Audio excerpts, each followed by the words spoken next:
Good evening, and welcome to our theater again. In this day and age, a name and a number in a card index file can imprison the mind and soul of a man every bit as thoroughly as handcuffs can confine his physical self. And that's why they serve as a theme for tonight's play. The setting of our story is, well, anywhere or nowhere. The time, yesterday, today, or in the tomorrows to come. The subject, what could happen when a man forgets the true meaning of freedom and sacrifices himself on the altar of regimentation? I'm very proud to present the famous comedian Buster Keaton, who for the first time in his long career plays a completely dramatic role. Also, we're fortunate in having James Hayter in a surprisingly different sort of part for him. The theme of Gogol's famous classic, The Cloak, has inspired a number of varied adaptations. And this new play of ours traces its origin to the same source. And now I'm very pleased to offer you The Awakening.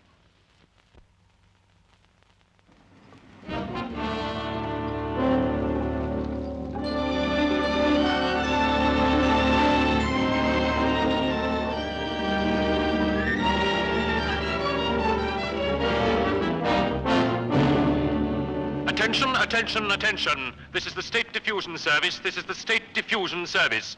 We remind you that all state entertainment programs will be interrupted at 1 o'clock today when the chief will speak to his people. The chief at 1 o'clock today. Attention, attention, attention. This is the State Diffusion Service. This is the State Diffusion Service. We remind you that all state entertainment programs will be interrupted at 1 o'clock today when the chief will speak to his people. The chief at 1 o'clock today.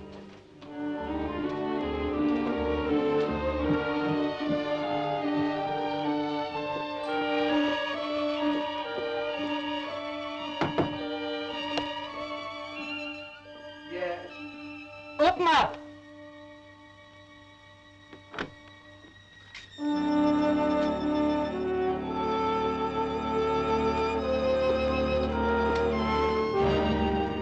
Blazing hot.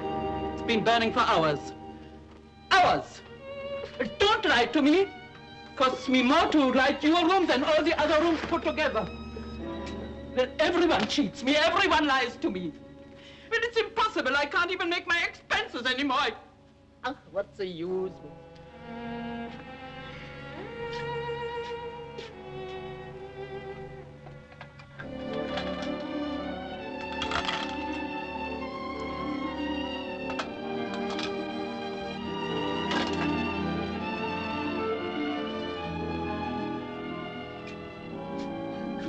I wouldn't mind if you were doing something, well, something important. But wasting good electricity on this silly game. Silly game? Silly game. Why, the Bureau of Records holds our world together. For the first time in history, every human want is numbered. Understand me, I don't say a word against the regime or our blessed chief. Not one single word. Naturally not. It's just that... Well, it's you I'm thinking about. Working night after night. Well, most men, when they have some time to spare, they will do all sorts of things. Going to the theater. They take out some silly girl. They visit each other. They play cards. They smoke a pipe. I'm afraid I'm not what you call popular. 400,000 classifications. 400,000 serial numbers to remember. Think of that. One case in particular kept me awake half the night. It was that interesting.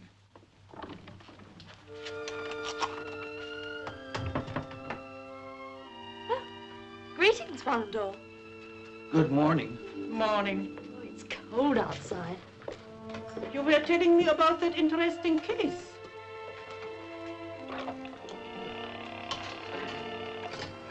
You were telling me. Oh, well, that woman, white, female, 34, 2 children, ill with typhoid, needed new serum to save their lives. Now, 9 out of 10 men in my department would have filed that 7935-M. which would have been absolutely wrong because...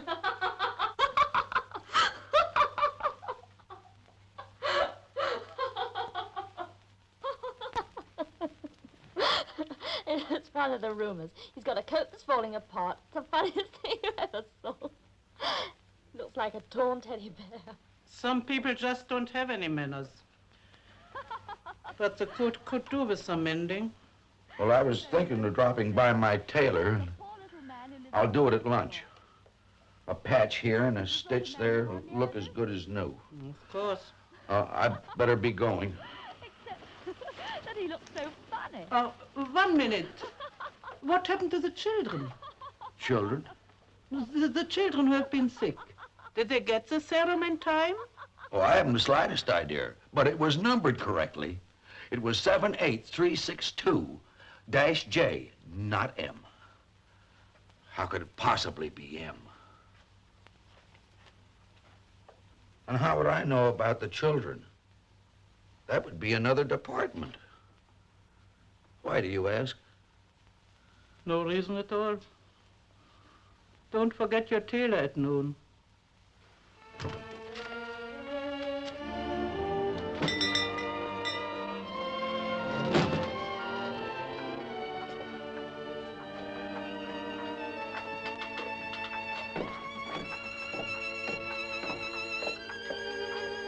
Well, Oh, is your husband the tailor in?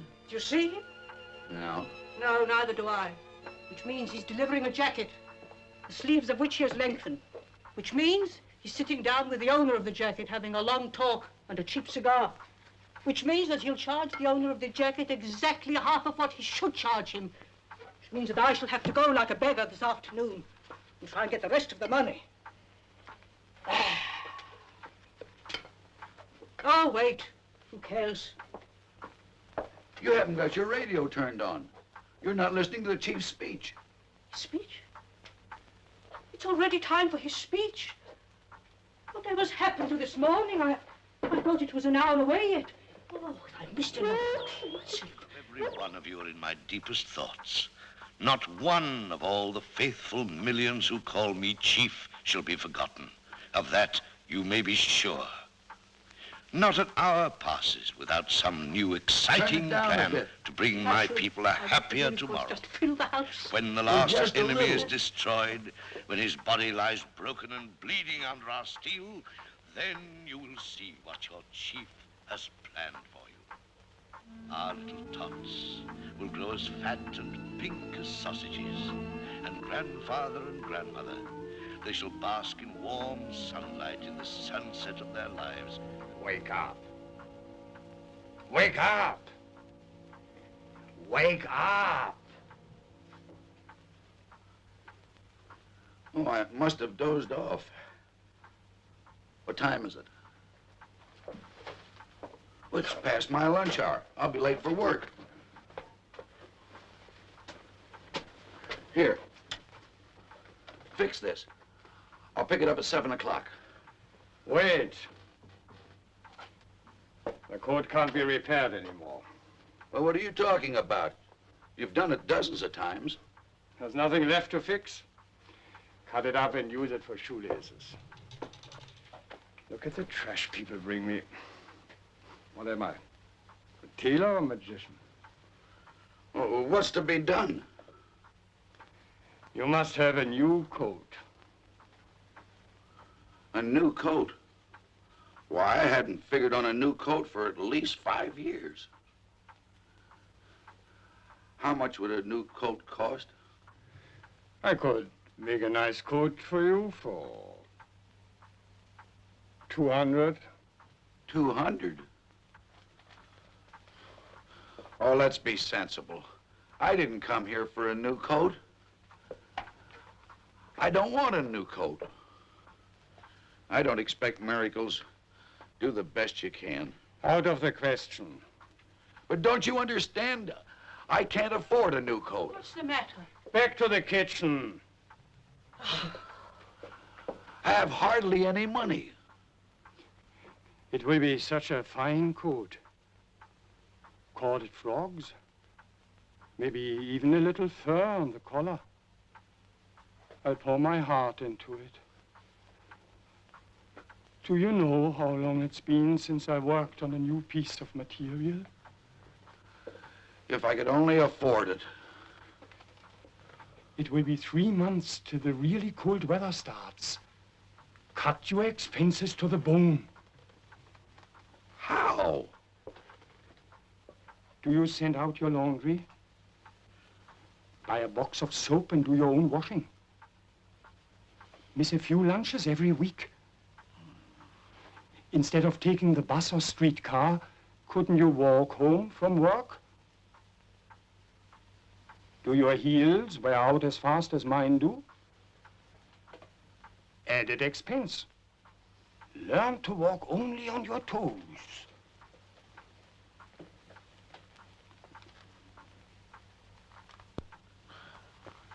Do you want a new coat or don't you? How much rent do you pay? 8. Ask your landlord for a cut. Landlady. Now, she'd never do that. I use too much electricity already. Let her take the lights out. And live in darkness for the next 3 months. Without a warm coat, you will never live through the winter.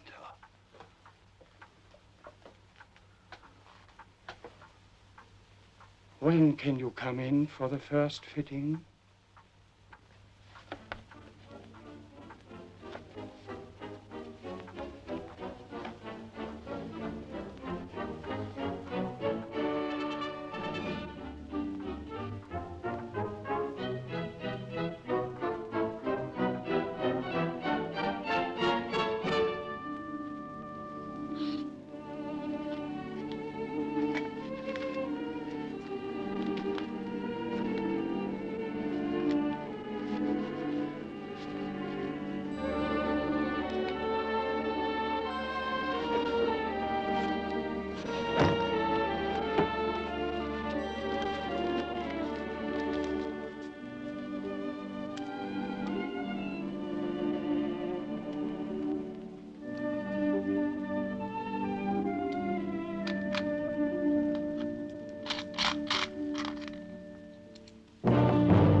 You like my new coat? Can't believe it. It changes you so completely. You're handsome.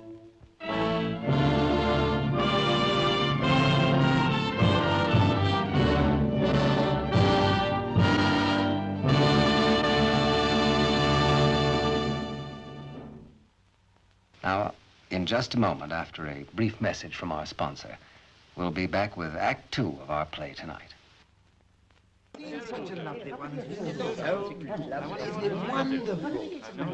Isn't it incredible? You wouldn't even recognize him. For one thing, he looks at least 10 years younger. What's going on here? What is it? What's going on? Isn't there enough work here to keep you busy? Perhaps there are too many of you. Perhaps we could do with a few less. I'm sorry, sir. It was my fault. Oh, is it indeed? Well, my dear sir, may I ask what you mean by coming into my department and creating chaos? Coming into your department? I work here. You?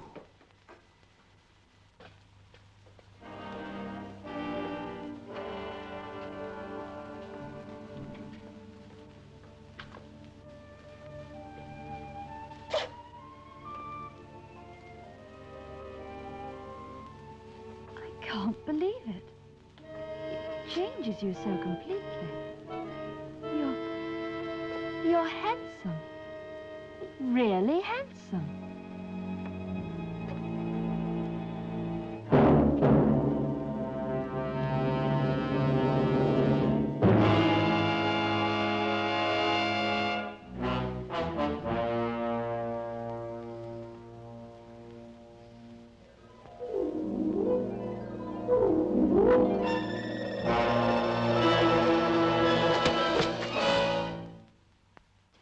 Age 43.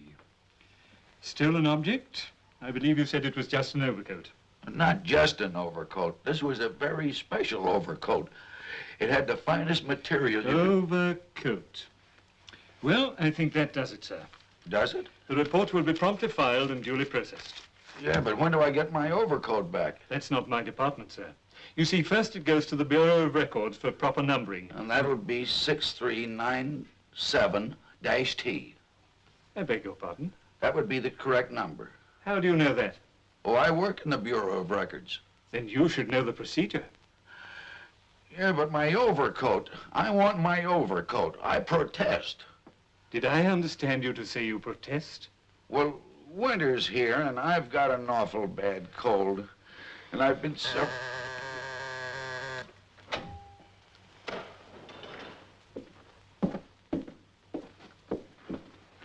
This gentleman protests.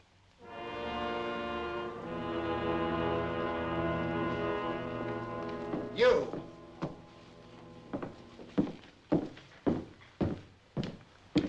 Look at these. They're numbered all wrong. This is not how you used to do your work.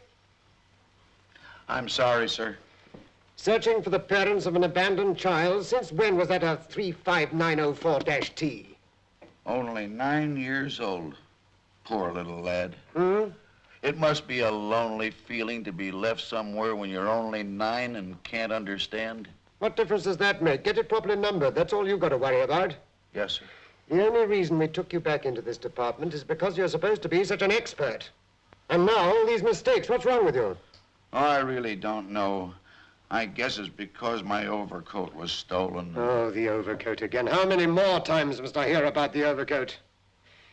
Perhaps you'd feel warmer back in prison.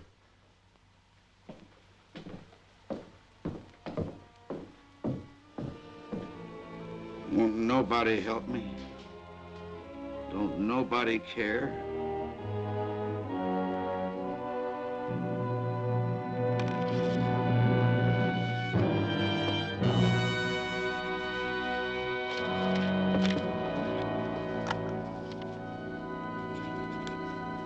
And so, citizen, when your pathetic letter was brought to my attention, when I saw to my horror all that you've suffered in trying to recover your overcoat, I felt tears of shame. Yes, shame sting my eyes. He cares. Is this but an idle boast? No. 10,000, 10 million no's. And to prove it once and for all, I have called you here today. And I'm having these words broadcast to the farthest frontiers of our land, so that all might know the living truth that I care. I do care for every one of my people. So what is to be done for this simple man, this decent man who is now the victim of every blast of winter wind? Are we to shrug our shoulders and say there is no solution for his sufferings? Let me cry out the answer for all to hear. No! for we have found a solution. Successful action has already been taken. You found my overcoat? You listening in. Did you hear him cry out, "You have found my overcoat"? Citizen, we have done much more than find your overcoat. We have struck a blow for all men who may lose an overcoat. We have taken vengeance upon those who would make a mockery of our credo, "He cares." The officials in charge of every department dealing with your case have been dismissed in disgrace, stripped of all power, totally and completely. Your Excellency, Your Honor, what about my overcoat? Tomorrow, dear friend, I assure you, you will receive a very different reception when you return to the various departments. And now this concludes my You mean the chapter. Department of Investigation? Yes. The Department of Special Reports? Of course. And the Department of Emergency Welfare? And the Department of Reexamination? And the Department of Evaluation? Certainly, all the departments. And now, dear friends, this concludes And my they'll still say my report has today. been properly filed and duly processed. You can keep dismissing them, stripping them of all power, disgracing them, and replacing them until the end of time, and it still won't get my overcoat back. And when I protest, they'll still throw me into prison, because it's not they. They're just part of a machine that was to give us so much happiness. This machine that reduces a broken heart to a number in a catalog that says a hungry child is nothing more than 26583-Y. Stop him. A machine that has made us forget what kindness, warmth, and pity means. When you say you care, you lie. You can't possibly care. None of us can care. We've forgotten how. Stop him! Kill him! This machine that has taken our souls. No, wait. Listen. So let the machine die with you.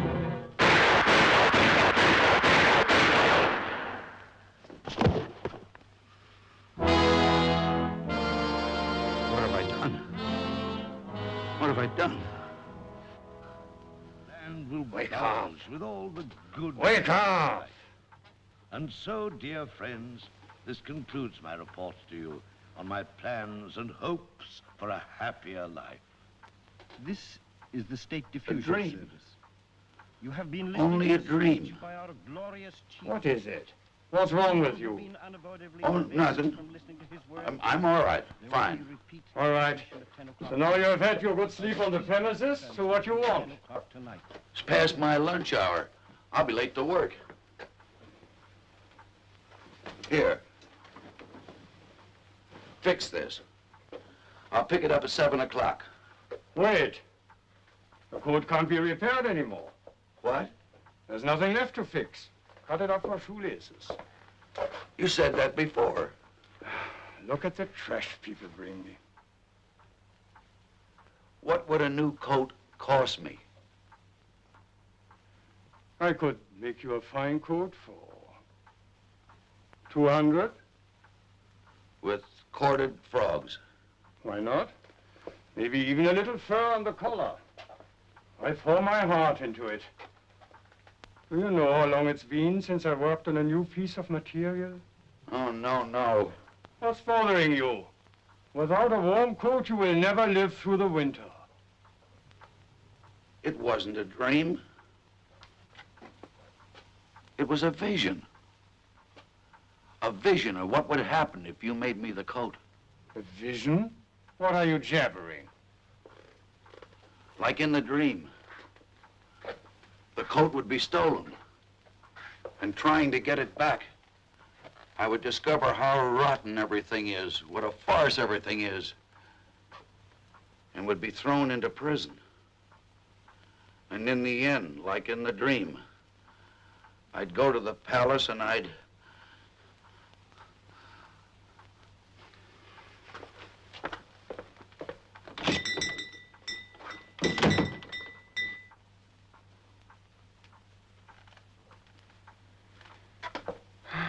What am I, a tailor or a magician?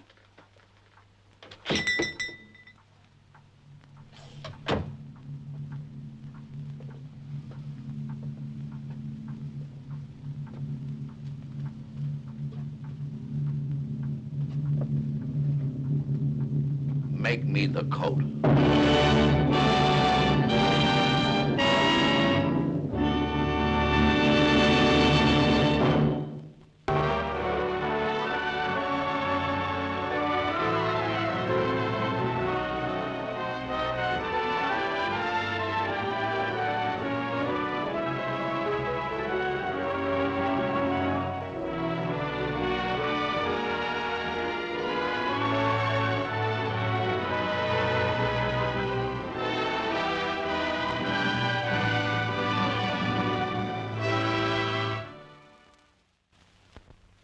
We're all indebted to Buster Keaton and to James Hayter for their performances. Come and join us again, won't you?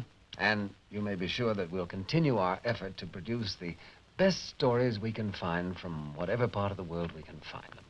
Good night, and thank you for watching us.